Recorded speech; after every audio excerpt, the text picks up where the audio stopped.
Hello, this is Tom Cahill, and it's Wednesday, the 30th of October 2019. I'm planning to do a video here today about Jon Wedger. It's not going to be a very long video, and a lot of people will probably be asking one of two questions. Why didn't you do any video on Jon Wedger in the past? And the people who know me better will be saying, why on earth are you bothering to do a video about Jon Wedger now? Well, the first answer to the first question would be the reason that I didn't feel any need to do anything by way of a video about Jon Wedger would be very similar to the reason that I never did any serious videos about Ben Fellows or Lou Collins or quite a lot of other people who, quite frankly, anybody who's fooled into thinking that they were worth doing a video on. You know, really, they're sort of beyond help.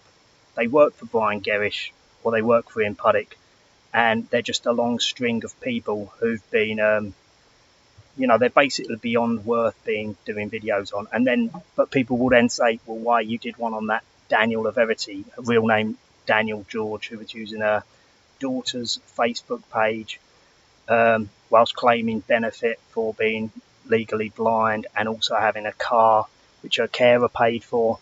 And at the same time, that was for a carer to look after her. She got a grant for a car, and she was bragging about it if you look down her Facebook, and a few years before. And then she also had a driving license. So you see, people who are legally blind who get a legal driving license are clearly working, for somebody that I don't get to work for, because if I was legally blind, not that I think she is, I wouldn't be getting benefit for that and also being allowed to drive a car around legally, would I? So you see, these people. The reason I did it on her was because with her, we basically saw that she popped her head up and she was another of Puddick's stable of CointelPros. And it was just a kind of mission to see how quickly we literally flush one of them down the toilet within 2 days of her popping up. I knew she was definitely one of them. She was associated with all the wrong people. So therefore, there really was little point in doing it. But the point was, it was an exercise in seeing how quickly I could just literally, like, if you like, one of those little games where you hit the hammer and the little things pop up, just hit it down to show, look, this is how shit your agents are and how quickly you can just send one of them going packing. Now, of course, as per the prediction, they don't just get rid of them straight away, because just because I do a video on someone, they don't just fire them straight away and stop letting them do anything online. They just seriously curtail it, and they've basically written them off. But they can't have it appear that the second I show an interest in somebody, they just immediately disappear from the internet, because then it becomes very clear to everybody, because I always say my name and the date of my videos, that if the person disappears the next day, because they watch all my videos, even if other people don't, that's for sure, by the way. Like, for instance, I've had videos with more dislikes than I've had watches, like views on the video. So they're clearly manipulating all the figures, sometimes upwards, by the way. But yeah, normally I think downwards. But that was the reason that I would have, taken her to hand, if you like. But, it doesn't really matter about her. It was Puddick being behind her and, Bill Baloney, all those type of people. So anyway, right. So the reason that Jon Wedger, if I didn't make it clear, the reason that I didn't expose him before is because he looks like a baked bean. He's got these weird staring eyes. He looks like a complete nutter. Do you know, if somebody told you that guy's a pedo, you wouldn't be probably thinking, yeah, I need a lot of evidence on that. He don't look like a pedo. He does look like a pedo himself. And of course, somebody who isn't a pedo but will quite happily conduct operations which protect pedos, unless they're being forced to do it under some kind of violent duress, which I don't think he is, the chances are they're even worse than pedos, because if you don't have that predilection and yet you think it's sick, but you're going to protect them anyway, you've got to be even more sick than a pedo, as you can probably work out, because of course, if you don't have any predilections in that area, what on earth are you doing supporting it? Anyway, right, so for the other people who would say, this is the second question, the second answer, why am I doing anything now? Well, I'd completely ignored him. I hadn't been paying attention to any of these people for a while. And I saw that this Jon Wedger was getting more and more attention, and he's turning up to stuff. Like I said, he is a replacement for Bill Maloney, Chris Fay, the fraudster who's ripping off old people. Again, they used Chris Fay because he was a known criminal to discredit any story that Bill Baloney came out with. It was just another level of plausible deniability and limited hangout in case the whole thing fell down. Now, as soon as I got rid of Bill Baloney, and it was me who got rid of him, make no mistake about that, and he even admits this to Brian Harvey, and I've listened to recordings of him talking to him about me, and he attributes me to putting an end to his evil ways. And I know that Puddick blames everything on me as well. But Puddick's now just like an alcoholic mess. He's got this gin distillery. But as soon as he opened a gin distillery up, some guy that I know via somebody else who knows a bit about gin went to the distillery, and he said immediately, that's not big enough to be a commercial gin distillery, even if it is a kind of avant-garde type, homemade operation. It just literally isn't big enough, the place he's got. So it's just a cover to get people around, and Puddick loves attention and he loves being in the public eye. And we also remember the last time I heard about him, he did this video where he was talking about how he'd been to Buckingham Palace to sell his gin to them or show them his gin or something. Now, as he did with the Bill Maloney incident where he went and he scared Nick Clegg, right? That was put up on a pseudo news report. So they used actual news reporters who are on the BBC, I believe it was the BBC, but that thing never aired on the TV. So you've got Nick Clegg's involved with it, Bill Maloney's involved with it, and the BBC's involved with it, right? So we've got 3 cents to child abuse, which is Bill Maloney. He covers it up and terrorises the victims, try and get them to kill themselves, and discredits all the cases by talking about them and offering an amnesty to paedophiles if they say it's historic and it's the establishment. Obviously, you can't charge an establishment with a crime, and you can't charge a, historical dead people. There's no point in exposing a dead person anyway, like Jimmy Savile. The whole thing possibly could be completely made up, but he's dead anyway, so there's absolutely no point in trying to use Jimmy Savile as a dirty bit of toilet paper and throw him away because he's already dead anyway. He's dead and buried and rotting in the ground probably. So that's the situation there. But the point is, for people who are saying, why are you exposing him now? It's the fact that he's going to these child abuse rally things, and he's got a lot better at speaking, and he doesn't do that bizarre pedo gaze, looking like a complete lunatic. And he doesn't mention any shit about getting a bike out of a canal and using it to ride about to stop child abuse or any nonsense like that. So the thing is, as he's upped his spiel, it's become quite clear that now he's getting taken seriously by people. He speaks a lot better. So if you like, that's been his downfall now, because he's just Bill Baloney Mark II. Now, what I think is that when he initially went live, if you like, he did meet Bill Maloney. Now, Bill Maloney hadn't been seen for about 2 or 3 years. So this was very, very stupid. They shouldn't have done that. That was a very big mistake, because the fact that these CointelPros, whatever they're dealing with, they always use other CointelPros to up their credibility straight away, or lower their credibility in the case of people who are paying attention, because they know that, say, if someone types in Bill Maloney, they then see Jon Wedger, and therefore they'll think, oh, Bill Maloney's good, so therefore this Wedger must be good. But Bill Maloney obviously is in hiding now, because so many people know what he's up to that it's not really safe for him to be out and about on his own, So he doesn't really get seen in public, let alone get filmed. So we've got this issue with this Jon Wedger now. It's got more serious because people are taking him seriously. Now, I'd actually put something on the internet. I can't find it very easily now. I commented on something about how Shaun Attwood, is also a counterintelligence program person. I knew he was, but I didn't have enough stuff to actually make it obvious. But the thing is, he's interviewed Jon Wedger now, right? And so I'd already put something online. I could probably find it. It doesn't really matter. A lot of people knew he was anyway.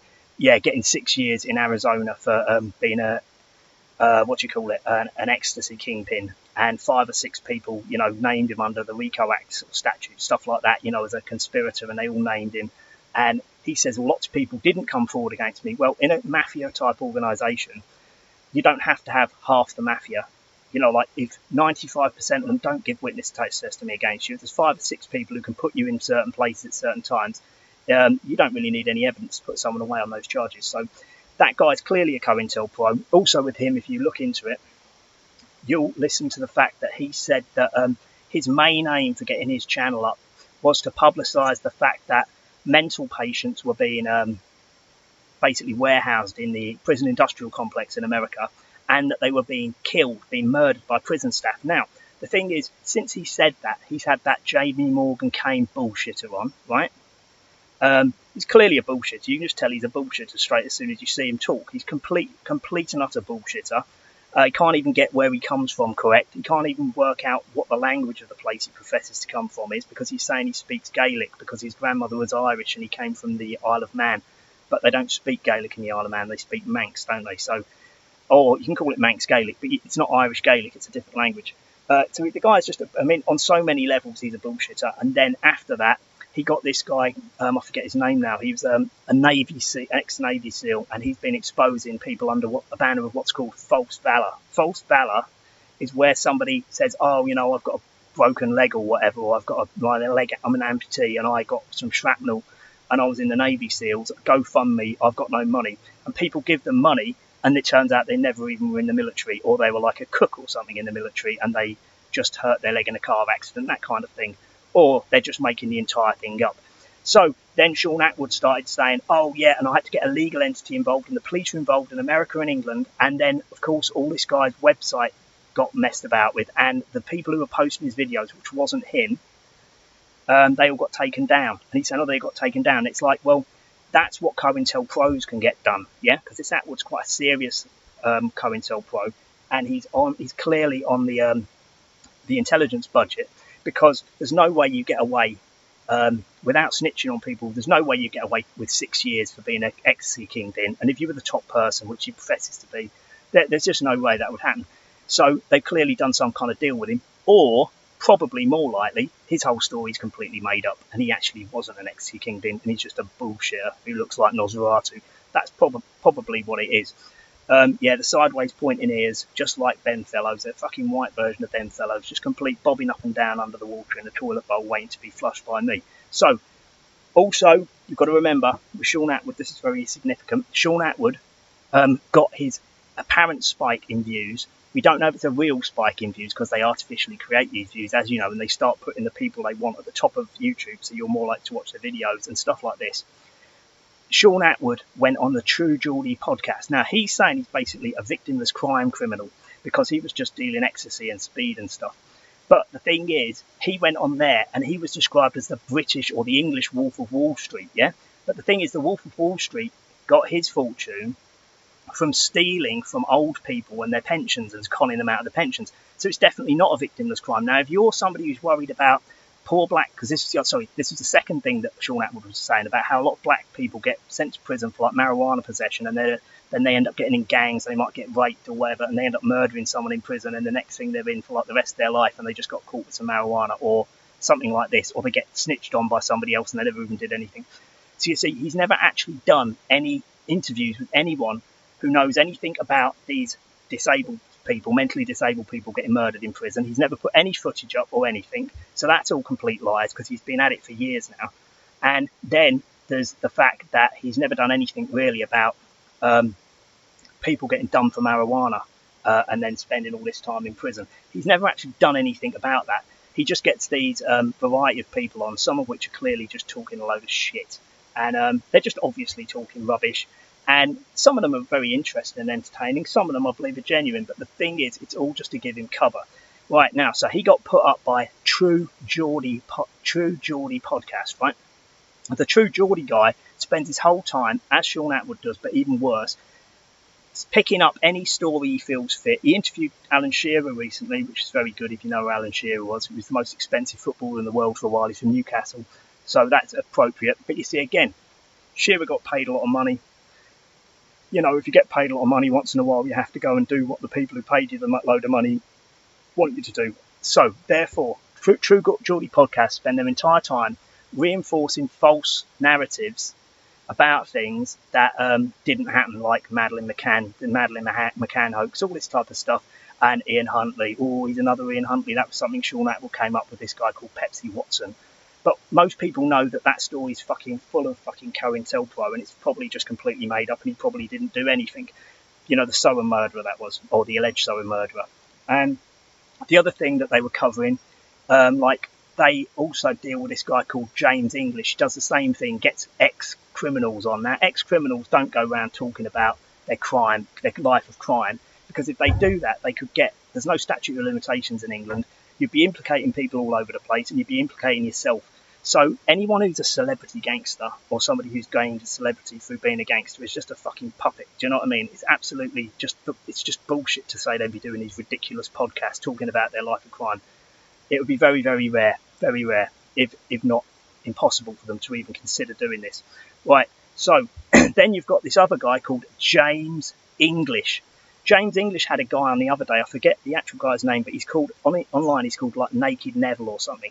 I don't know what the first name, it doesn't really matter. But this guy, one of the things he did was he would do things naked. And to start off with, it was just him like running around a garden or something, or doing, going for walks naked, stuff like this. But then he was taking requests and taking money to do like kind of dares.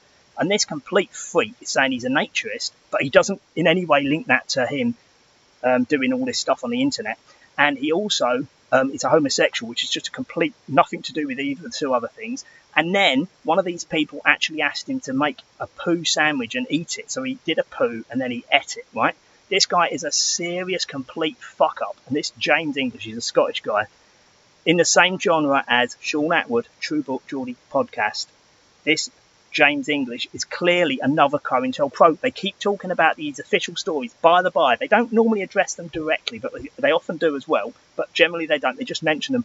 They're just reiterating state narratives of things that never happened. But all of these people, or I wouldn't say the true Geordie people are, but the other ones like Shaun Attwood and James English, they're quite bright. So there's no way that they would be supporting all of this total bullshit, because they would know the way the government act. And guess what else?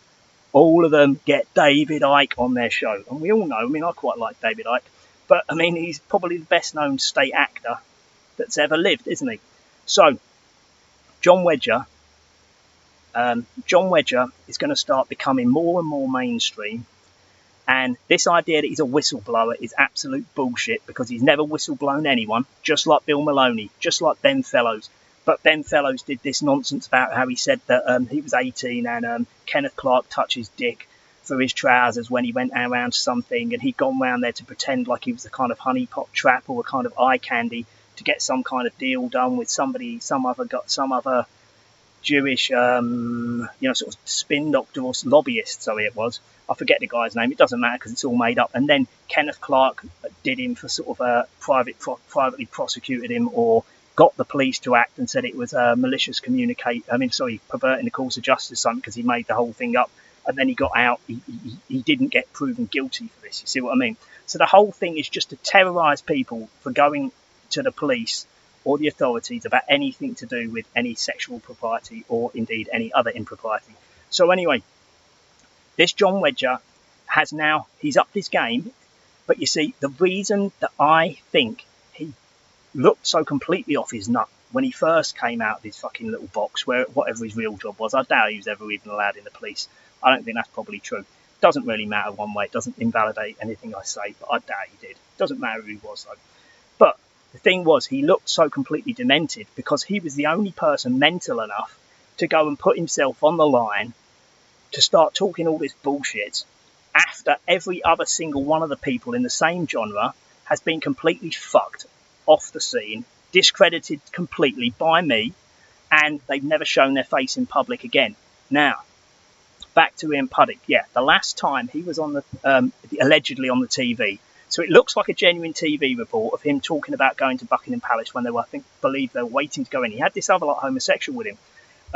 And they were both clearly drunk and on drugs, probably, but they were definitely drunk.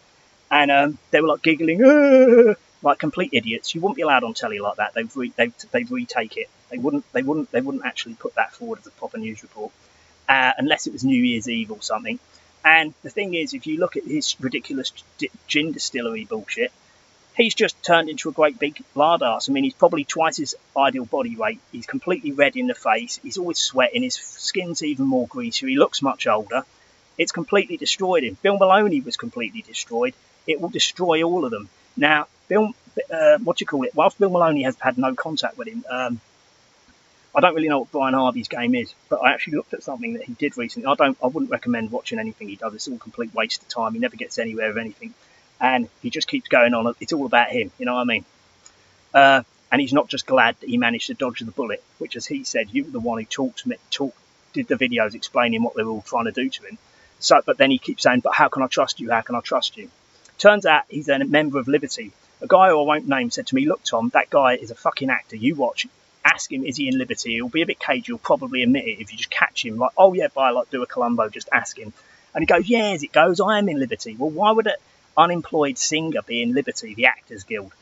And Austin Moran, this guy, he said, yeah, he'll be in Liberty. You watch, ask him, he'll say yes, and he won't know why you've asked him. But all of them are fucking actors. They're all allegedly unemployed, like fucking Angela Power Disney. All these fucking freaks. They're all ex-actors or allegedly ex-actors, but they all are aspiring actors, and they can never get any work. So they just get them doing acting, but in a government acting capacity. Okay, so the guy has never whistleblowed anyone. He's never done any benefit to anything. He's just going round causing distraction in Bill Baloney's shoes and Bill Benfellows and Ian Puddick. And it's just like as obvious as Tommy Robinson. He's a CointelPro. Right, so my name is Tom Cahill, and it is Wednesday, the 30th of October, 2019. I'd appreciate your comments or any thoughts or any suggestions. I've probably missed stuff out here. I've done this off the top of my head. I know I've jumped about a bit, but I apologise. Okay, have a nice day. Bye-bye.